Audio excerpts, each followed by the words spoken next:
The Little Prince. Chapter 13.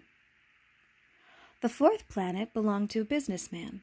This man was so much occupied that he did not even raise his head at the little prince's arrival. "Good morning," the little prince said to him. "Your cigarette has gone out. 3 and 2 make 5, 5 and 7 make 12, 12 and 3 make 15. Good morning. 15 and 7 make 22, 22 and 6 make 28. I haven't had time to light it again. 26 and 5 make 31. Phew, then that makes 501,622,731. 500 million what? Asked the little prince. Are you still here? 501 million. I can't stop. I have so much to do. I am concerned with matters of consequence. I don't amuse myself with balderdash. 2 and 5 make 7. 501 million what? Repeated the little prince, who never in his life had let go of a question once he had asked it. The businessman raised his head. During the 54 years that I have inhabited this planet, I have been disturbed only 3 times. The first time was 22 years ago, when some giddy goose fell from goodness knows where. He made the most frightful noise that resounded all over the place, and I made 4 mistakes in my addition.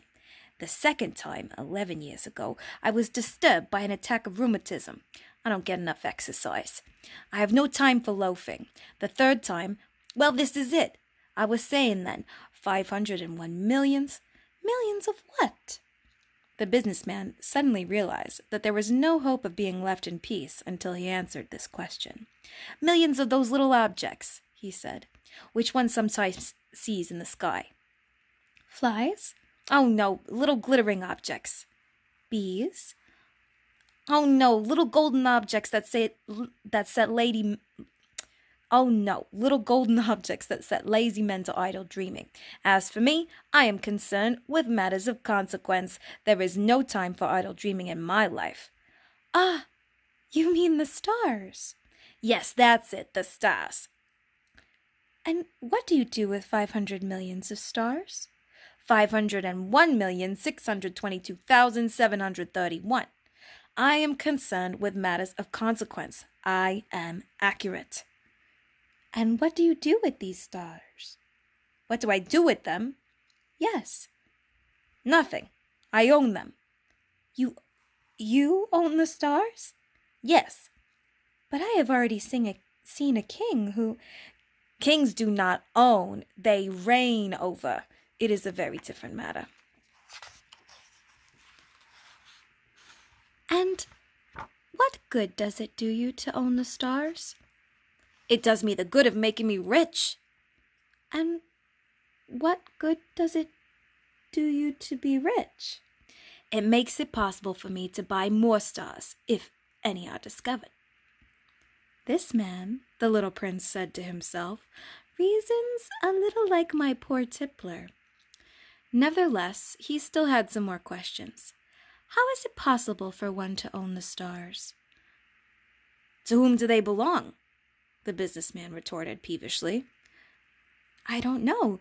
To nobody. Then they belong to me because I was the first person to think of it. Is that all that is necessary? Certainly. And when you find a diamond that belongs to nobody, it is yours. When you discover an island that belongs to nobody, it is yours.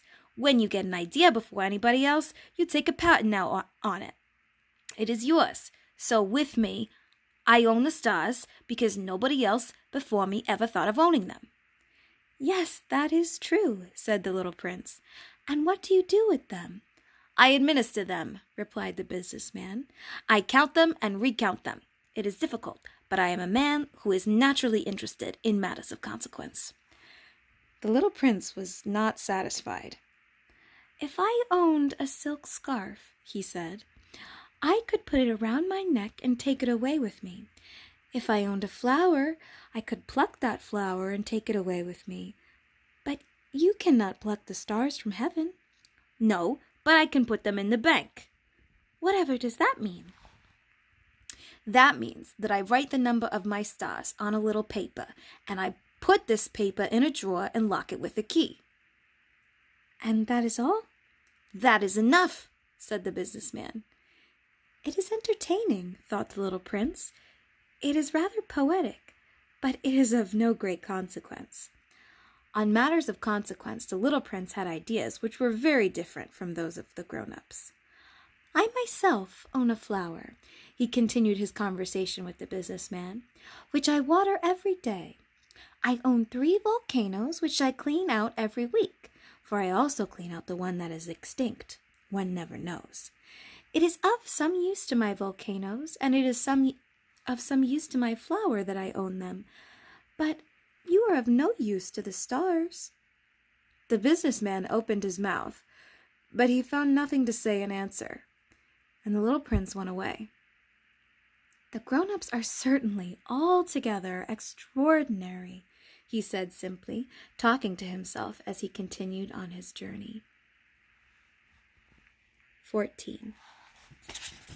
The 5th planet was very strange. It was the smallest of all. There was just enough room on it for a street lamp and a lamplighter.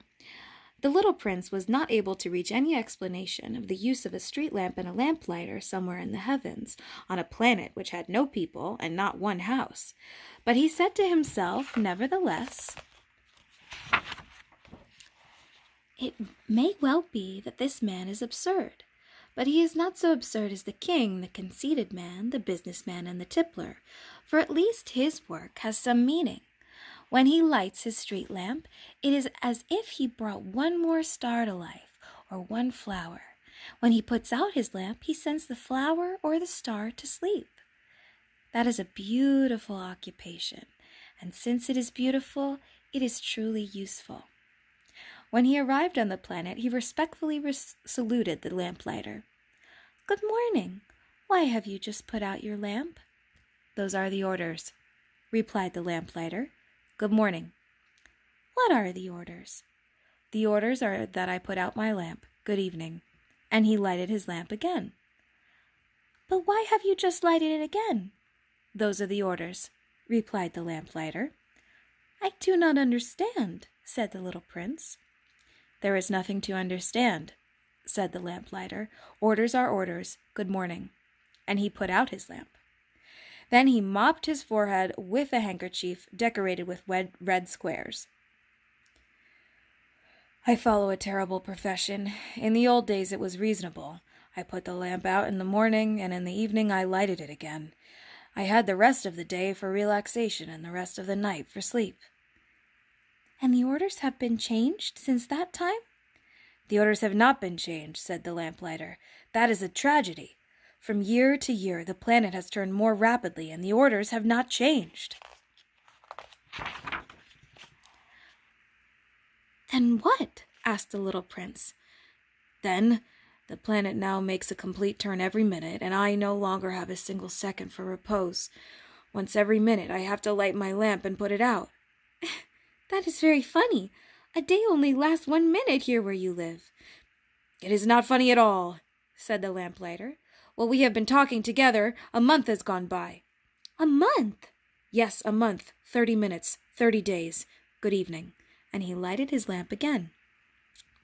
As the little prince watched him, he felt that he loved this lamplighter who was so faithful to his orders. He remembered the sunsets which he himself had gone to seek in other days, merely by pulling up his chair, and he wanted to help his friend. "You know," he said, "I can tell you a way you can rest whenever you want to." "I always want to rest," said the lamplighter, "for it is possible for a man to be faithful and lazy at the same time." The little prince went on with his explanation. "Your planet is so small that 3 strides will take you all the way around it. To be always in the sunshine, you need only walk rather slowly. When you want to rest, you will walk, and the day will last as long as you like." "That doesn't do me much good," said the lamplighter. "The one thing I love in life is to sleep." "Then you're unlucky," said the little prince. "I am unlucky," said the lamplighter. "Good morning," and he put out his lamp. "That man," said the little prince to himself as he continued farther on his journey, "that man would be scorned by all the others, by the king, by the conceited man, by the tippler, by the businessman. Nevertheless, he is the only one of them all who does not seem to be Nevertheless, he is the only one of them all who does not seem to me ridiculous. Perhaps that is because he is thinking of something else besides himself. He breathed a sigh of regret and said to himself again, "That man is the only one of them all whom I could have made my friend. But his planet is indeed too small. There is no room on it for two people."